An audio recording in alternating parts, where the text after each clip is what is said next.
Admiral and Swabby show, which is probably the one program or the one participation in the broadcasting business that will always be paramount in my mind, and perhaps the thing that I'll be most remembered by back home in Springfield.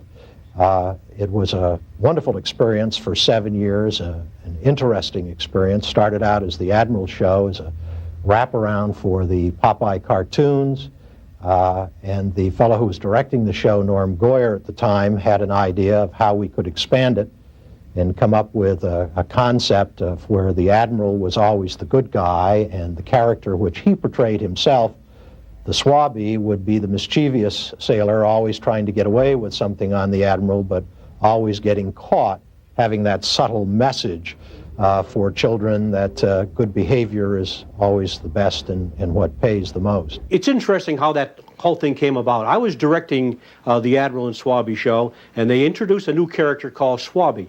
The program director at the station, name was Murray Tesser, I believe, was an ex-vaudevillian, and he was to take the part of Swabby.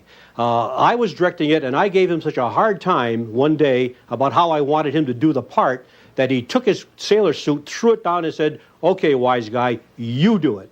And 10 years later, I was still doing the show. So we had some wonderful experiences and did some great things, had some interesting characters go through that show, and it was the highest rated local show in Western Massachusetts at the time.